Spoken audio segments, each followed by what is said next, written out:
Well, hello once again, web travelers. Thanks for visiting my Facebook page. And today I wanted to show you what I got for $13 for dinner tonight. 2 cans of pasta sauce. Now don't knock it, it tastes good. I add some onion and garlic to it though. And if your pasta sauce ever is really bitter when you try to make it at home, cut in half 1 small potato and put it in the sauce. If you like your sauce a little sweet, skin a carrot and cut it in half and put it right in your pasta sauce and fish it out when it's done cooking after a couple hours, 3 hours, 2 hours. And it'll take, the potato absorbs the bitterness. So and it really does work. I've tested it several times. But anyway, that's all I could afford. They're 99 cents a can, and there's a $2.99 package of ground beef to put in it. And then they didn't have any Parmesan, so I bought this $1.99 bag of cheese. I got some margarine to go on the dinner rolls that the food bank gave me yesterday. 2 little cans of cat food for the cats. It's Iams, 2 for $1. And an 89-cent package of whole wheat, well, it's wheat spaghetti. And that is a very economical dinner. Oh, and I've also got a $3 thing of coffee, which this one is my favorite. It's called Cafe Bustelo. And if you look at it real close, get some light in there, it looks like you ground it in a coffee grinder, and that's how it tastes. And I keep it in this thing because I don't have any Ziploc bags to keep any bugs from getting in my stuff out, which I complained about again today.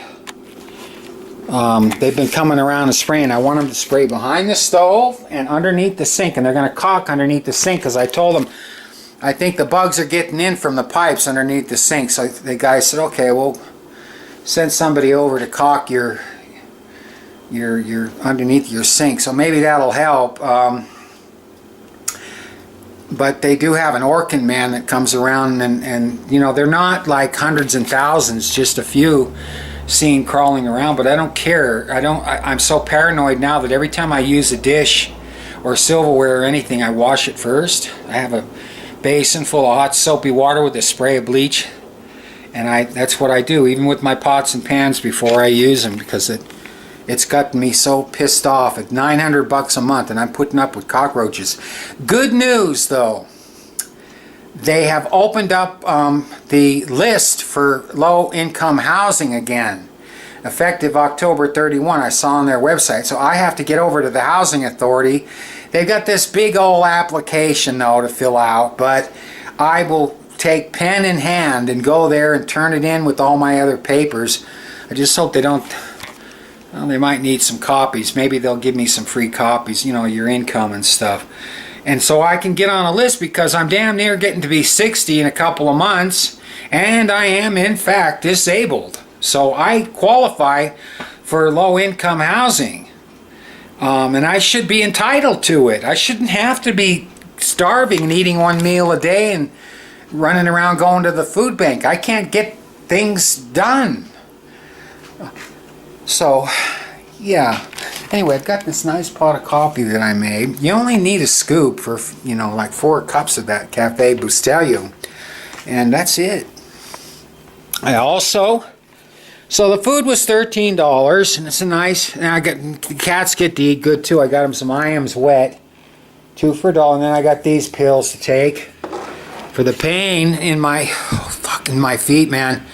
It is hurting like hell right now. I just swallowed one now. But I had to wait an hour and a half to get them. And they weren't even busy there. I said, well, what's the holdup? There's nobody in the stove. They're just lazy there at that Walgreens I go to. Man, if I worked at that at the jobs I had when I was working, I was picking up 38, 40 bucks an hour. If I worked like that, they would have fired me. Okay? I worked hard for that money. Believe me, for 30 years I worked, and non-stop since I was 18. And you know, I always had income and always had a job, and I was able to buy a new car once.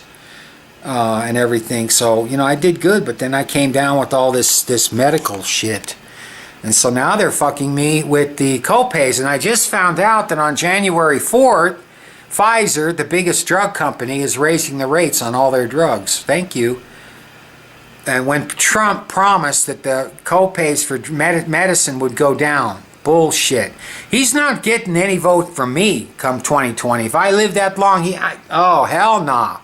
I don't care who is running, anybody but him. I'm so tired of all this shit, this negativity and racism and hate and misery, especially now during the holidays. And how can a whole city burn down?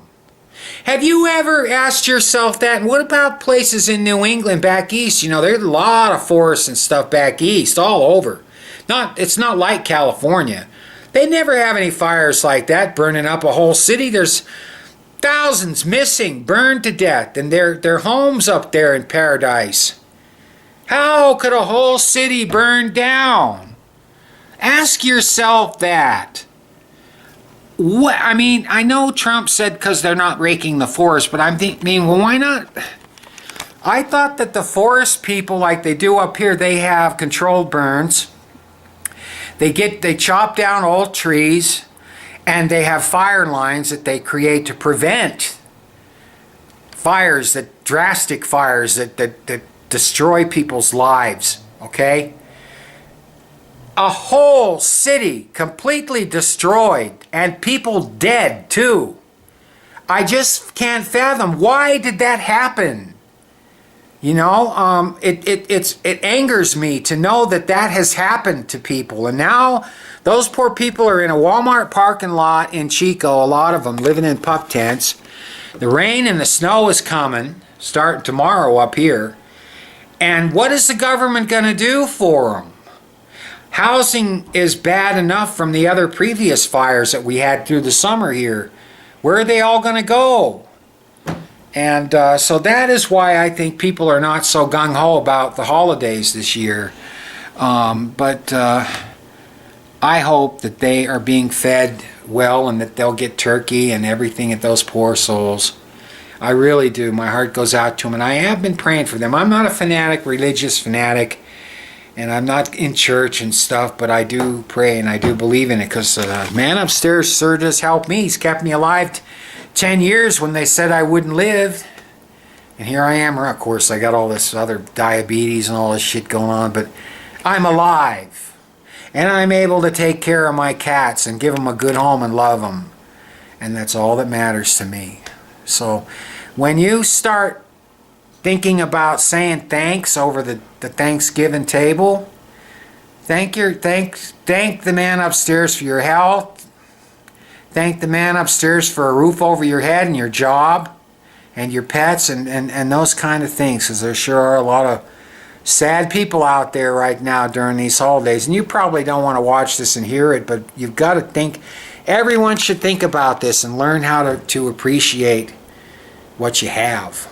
And because imagine all your stuff being taken away from you, your movies, your clothes, your family pictures, your pets, your family burned to death, your grandparents. Imagine if that happened to you. You know, that would be, I don't know, I think I'd want to jump off the bridge. It would be so devastating. So anyway, so this is a final vlog. I'm not going to do any more, I don't think, until Thanksgiving. So take care. And thanks, Ken, for the help. Look. If you're watching this, there's your card. Thank you so much. You're just so sweet and so kind and a good friend. And there's one from my birthday. The only card anybody that ever remembered my birthday was right there. I didn't even hear from my brother or anything, you know. But that's okay. I got a good friend in my friend Ken and stuff, and that's okay. And his partner, they're both very nice people, kind and decent. And I like to know people like that. So, anyway, happy holidays, and thank you all for being there and helping and watching and being a friend. Bye-bye.